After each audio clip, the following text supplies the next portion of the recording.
station, and you can watch good things. We are on your computer or your mobile device. Just head on over to supertalktv.com.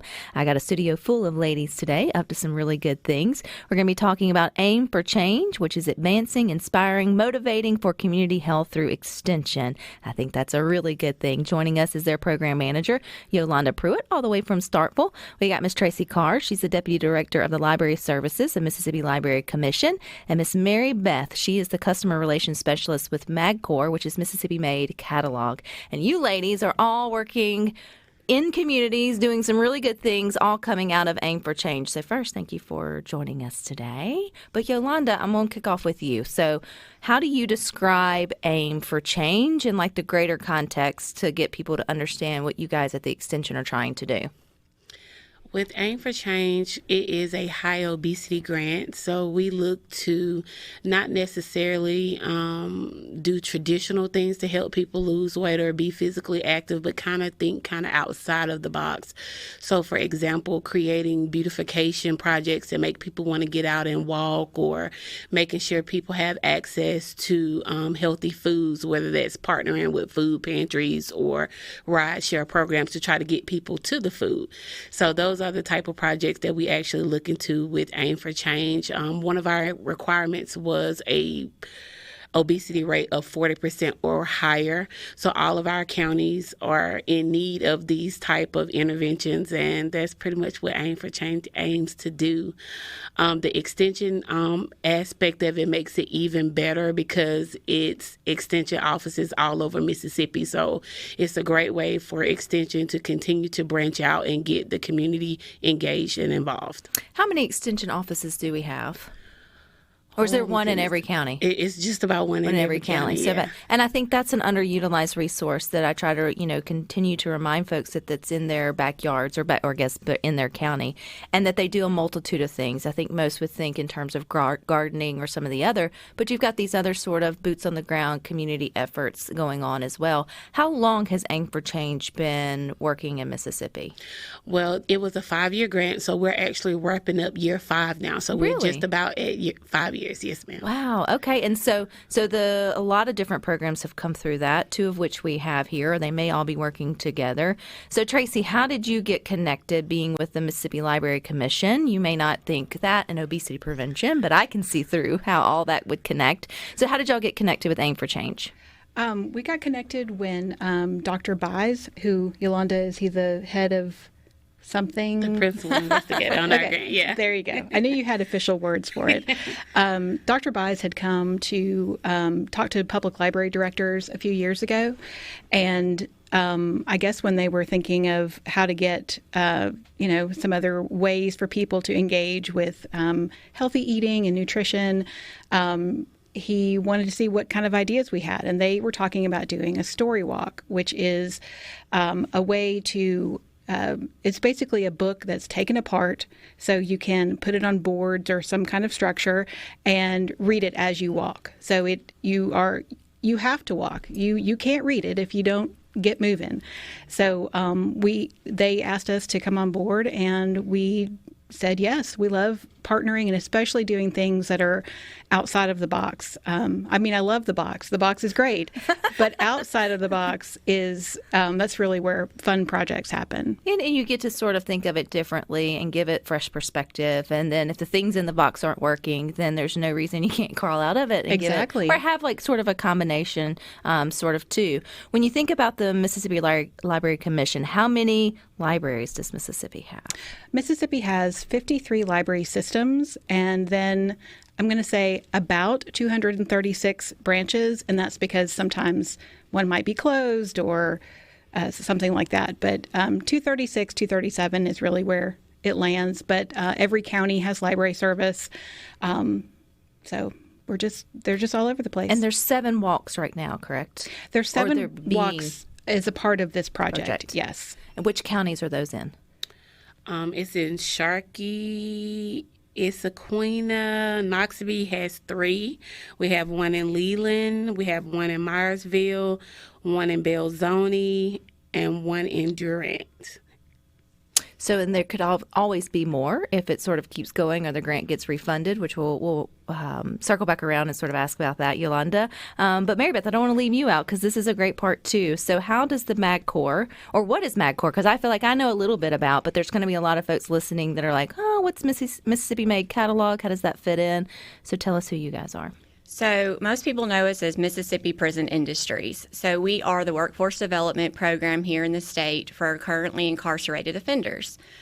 So one of those programs is metal fabrication. It's about a 5-year program. They get their welding certificate, so on and so forth. Mississippi State as a whole has been a huge supporter of us for, I'm going to say, 20 years.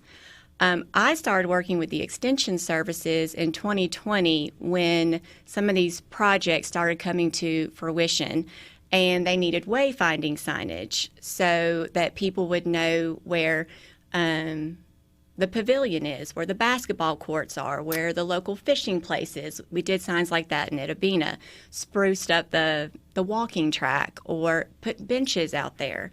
To kind of attract people to go to that area. Same in Lexington, spruce up the baseball field. We put tree markers. They have at the library there in Lexington, they have several different species of trees. And so we were able to make tree markers so that when people went on the walking track, they would know what all these different species of trees are. So that's how we got involved with the Story Walk, is we actually fabricated the signs themselves.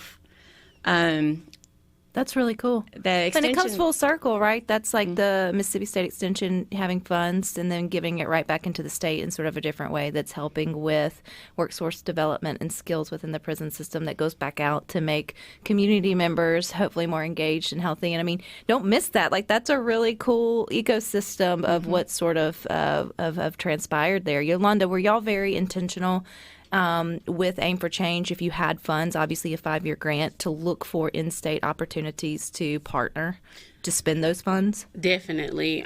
Partnership has been one of the things that we've thrived on, looking at outside partners, non-traditional partners, community partners. So Aim for Change and Extension is based on that partnership. So we were very, very intentional with definitely bringing in the Mississippi Library Commission as well as MAGCOR and seeing how, like you said, we could connect the dots and give back to the community with the funds that we actually receive from Centers for Disease Control. Where is the sign? Is it a plant? Is it a machine? Is it a shop? What does it look like? Where is it at in the prison system? Like, where are different locations, our different facilities? So we have several different programs. So over in our Parchman, the big, large prison in the Delta, is our largest metal fabrication, and then we have garment and textile as well. So we not only produce garments and linens that go out in our correctional different facilities, we also provide, I am going to go out on a limb and say over 75% of the dormitory mattresses across the state, from Ole Miss, MSU, down to our 2-year colleges. They're on state contract, so on and so forth. So we're working with the Department of Finance on that. So many different things. Yes, a print shop, recycling, pharmaceutical cleaning. Daguerre, my boss is in the back. Am I forgetting something? Well, I think that's impressive just for people to recognize and hear also that, it's not here just to talk about all the ins and outs of the prison system, but this is at least one good shining light where they're going back to work. The work's going back into helping the state with needs that it has, and it's sort of all coming full circle. What was it like for them to be able to create the storyboards? I mean, that had to be a fun project. I mean, you're creating a story, right? Like, and then did they put them up and play with them before they shipped them out, or maybe they won't be able to do that? We created the frames as well, but the Library Commission, they provided the actual story, the picture boards that went inside of them.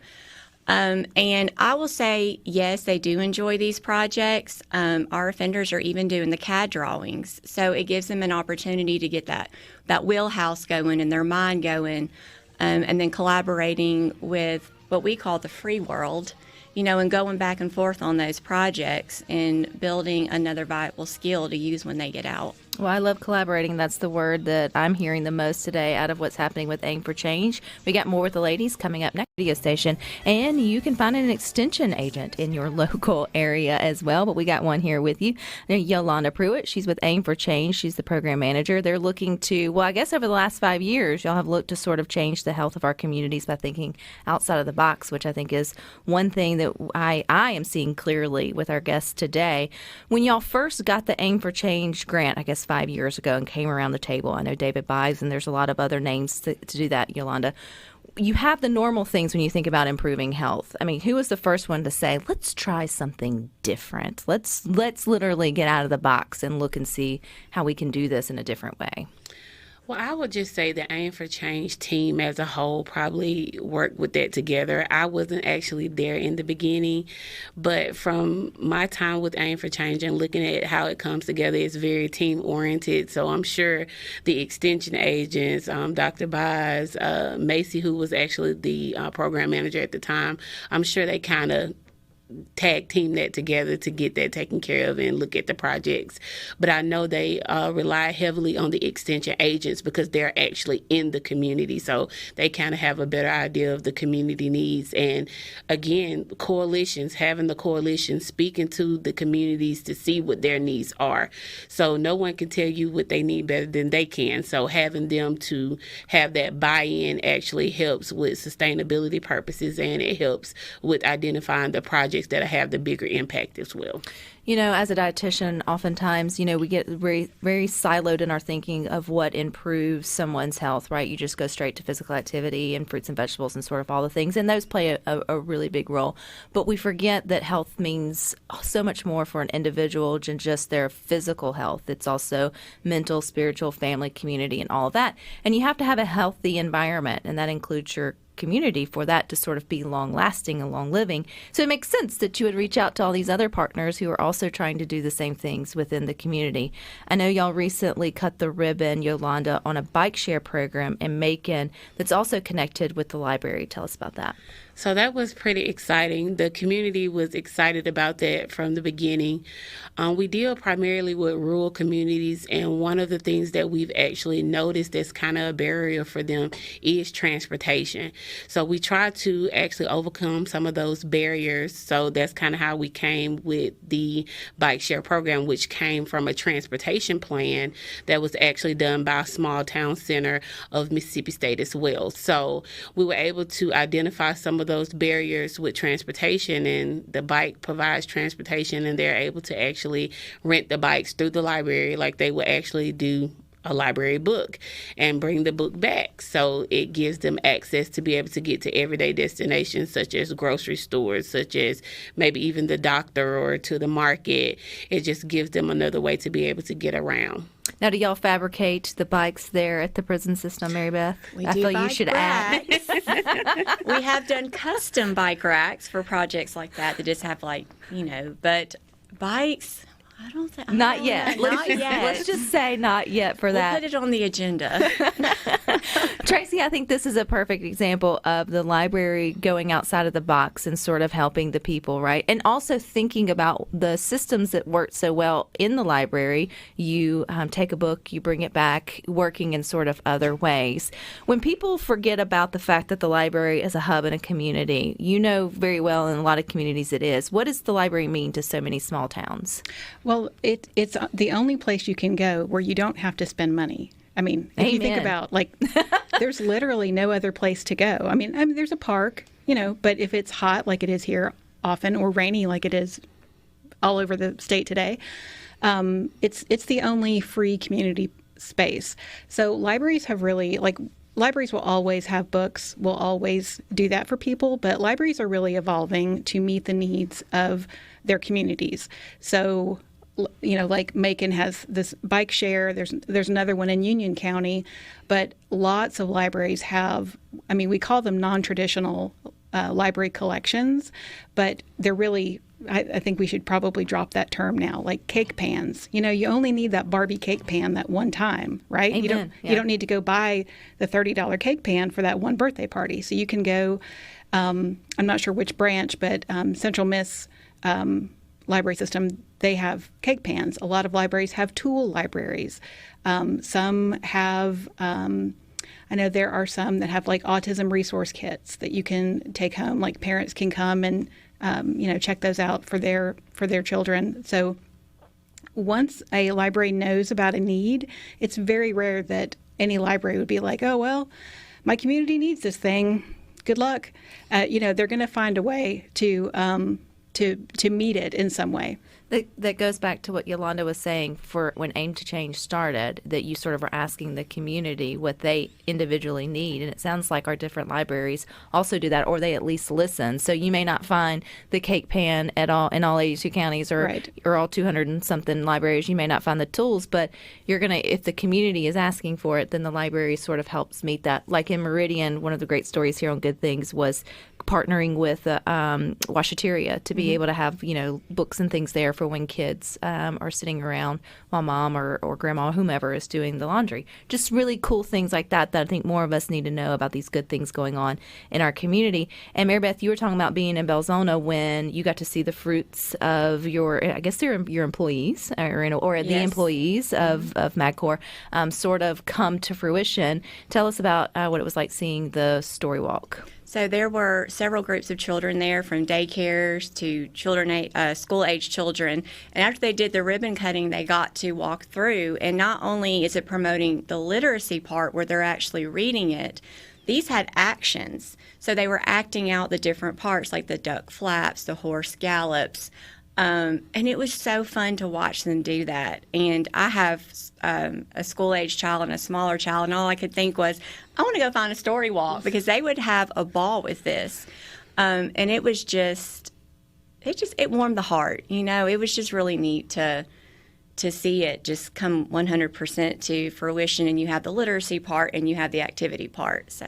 And two, I think, Yolanda, you could probably attest that a lot of our rural counties, they just want to be seen and heard, and then they want their kids to have the same sort of opportunities for fun and excitement, engaged in learning and all the things too, and not always just be told, eat your fruits and vegetables, drink more, and sort of feel like they're a problem more than they, in terms of that way. Do you get that feeling when programs like this show up for communities and are unveiled?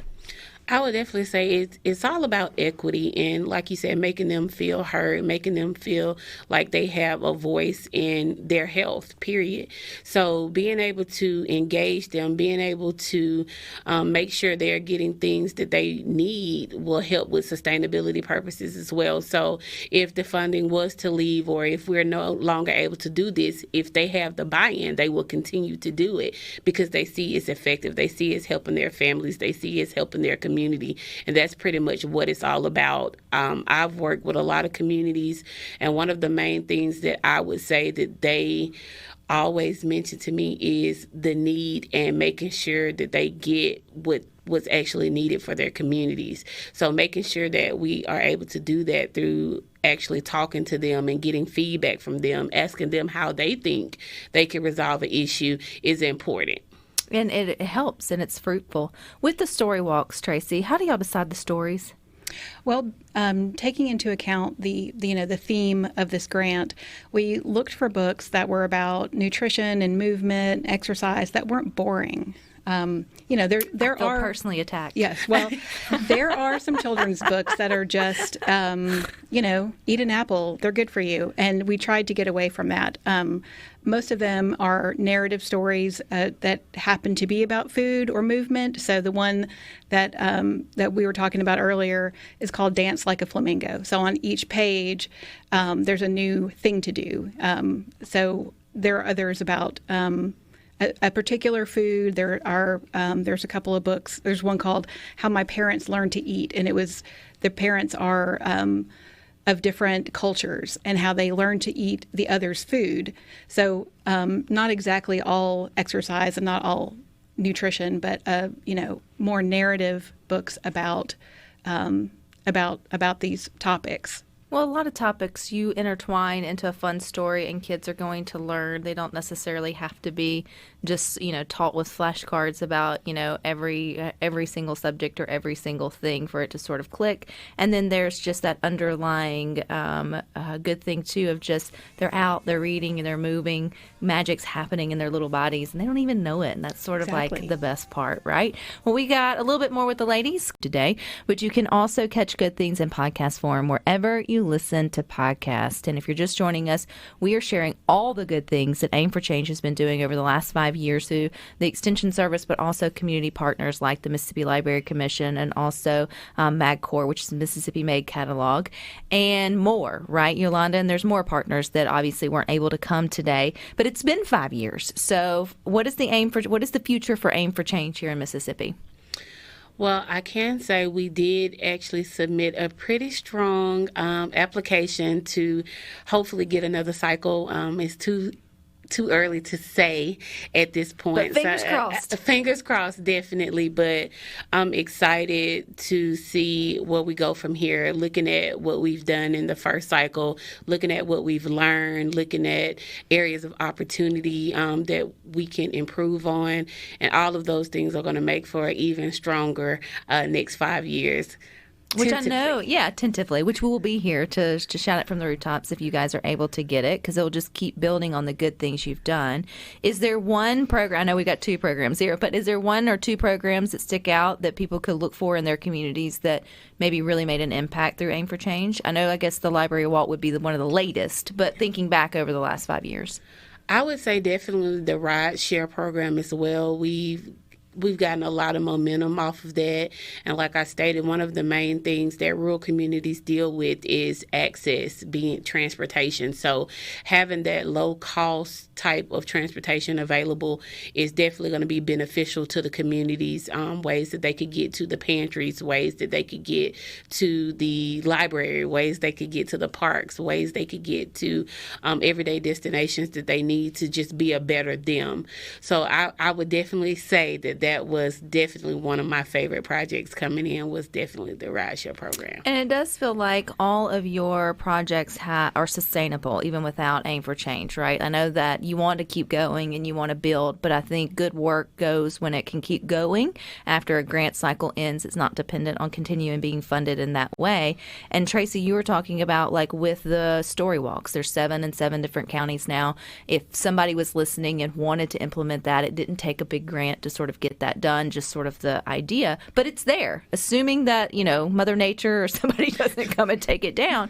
Like, that's an installation at these libraries that can be enjoyed for a while, correct? Absolutely. And as long as there are print books and people and it sounds bad, but to make a story walk you have to tear a book apart to laminate it, to stick it in the in the Does structures. that make you itch? Does that just make you cry just a little bit? It doesn't, but I don't like to talk about it.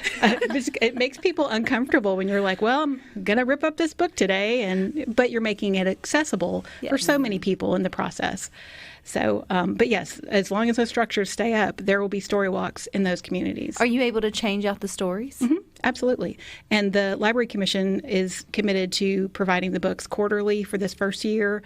So we will buy the books, we'll do all the terrible cutting up here in Jackson and laminating them and then getting them to these communities. So they'll have new books, but they can change them out, as often as they'd like to. So if someone's listening and would like that at their local library, it's not a sure shot that you will get it. But could they go and ask, hey, I heard this story walk thing on Good Things. How do I go about sourcing if our library could get that? Is that possible doing? Well, these structures are permanent, but the Library Commission does lend. We have a story walk kit that libraries can check out and put somewhere in their community. So I don't know, we have like 10 or 12, 15, something like that. And they're really popular because that is an instant program. You stick it out in the grass and there you go. You know, that's a way to get people involved. Could churches or other camps that are looking for activities for kids during the summer come to the library and check out kits and stuff like that? Yeah, they could, depending on what it is, absolutely. The story walks are definitely something that we could loan to other institutions. See, I feel like underutilized, just not recognizing what all is sort of there and available to support your library, but then also let your library support you and what you're trying to do in your community. And Mary Beth, I feel like there's so much that's going on with you guys at MAGCOR that folks don't recognize. And the one thing is you don't just necessarily work with community partners. I know that's a big deal, but you also have the ability for folks to buy from your employees. So how does that work? So our most popular item, I would say, that we sell to the public are grills. And there's probably a lot of people out there right now, all of a sudden in their head, they're going, oh, those prison grills, those tailgates, I have one on my truck. I mean, so that's our most popular thing. They've probably been around 30 years. They last 10 to 20 years. Are they heavy? They are super heavy. They're made of like this really heavy gauge metal because you're obviously setting them on fire. But they make everything. Not made of books. No. And hopefully they're not burning books in them to get the stokes going. But yeah, all the way up to smokers. And they make actual trailers with smokers attached for these professional, people who want to go around to all the barbecue festivals. And so if you've got a fabricated idea in your head, like to have something fabricated or welded or created or I don't know, can they reach out to you guys and sort of just ask if you're able to build it? Yes, absolutely. Customization is my middle name. So what's the strangest things you guys have? Okay, strangest. Let's reword that. Neatest things that you guys have created. So we do private manufacturing as well. And that gives these guys on our metal fabrication some serious real-world experience. We're building parts for armored trucks. We're working for other local, like, Safety Cart and S&N. They're building these big, huge, like, catwalk barges and aerators. So those are super neat to see when they're being built and after they're built because they're just such large, items. But on the other side of things is a lot of our local communities are getting rebranded through different programming, and they want to display that. And so we've made custom bike racks, custom branding pieces. In Amory, they wanted trains that local artists could paint, and so we made these one-dimensional primered trains that matched their locomotive that they had on display. And then the local artists got to paint them, and the community displayed them throughout their sidewalks. So there's just a lot of just neat things we've done throughout our communities. And most people don't even know, they'll look through our catalog, and they'll say, oh my gosh, I sat on that bench in Oxford. Well, I was on the coast I wonder and how I many sat on that bench. People are listening to good things and don't recognize that they've enjoyed the work of our, prison force because they're utilizing this program. How are they able to get into the program? I'm sure it's a merit-based or not everyone is able to take part. So what's sort of the way that they find themselves into this opportunity? Well, as of right now, they go through their case manager when they come in. And so it's almost like applying for a job. And then they have to Gary, correct me if I'm wrong, they have to get approved by the superintendent. Right. So it's a pretty, it's just like applying for a job and then getting permission. Mm-hmm. They want to come to work for us. Not only are they learning a skill, but we as an organization we've grown. We're doing vocational. They're doing agriculture at Parchment again. We're doing the Hope Alliance. So they're getting soft skills, transitional housing, second chance hiring. So it's more than just what people 30 years ago would call prison labor. It's what are we really doing to not only help provide, a viable skill, but what are they going to do for the rest of their lives when they walk out? And also, how are we going to positively impact the community around us? And I feel like that is just the huge change in mindset that we've gone through the last 3 or 4 years is how is this affecting all of Mississippi? as a And whole. today we've seen a great sort of ecosystem of that. So then when they get out and they have all these skills, they can go back to healthier communities, right? And kumbaya and live. This is good things. So we can focus Yes. on the positive sort of spin of that. If we want to see your catalog, Mary Beth, if we wanted to order anything or just be curious about what you guys are doing, where do we find that? So you can go on our website. It's MDOC Works. That is sort of the main organization that all of us kind of fall under. And there's a link up there for catalogs, but we really push the mission side of things. So there's a sales at MAGCOR.com. The email will go straight to Daguerre, and we'll answer your questions from there, send you catalogs, whatever you need. And Yolanda, if we want more information on Aim for Change, where do we go? You can go to www.aim.extension. And if we want to find our library in our local community, Tracy, where do we go for that? You can start with the Library Commission's website at mlc.lib.ms.us. What a smorgasbord of good things going on within the state, but all working together. I loved it. So thank you, ladies, for your time. And you guys stick with us. We got more for you coming up next.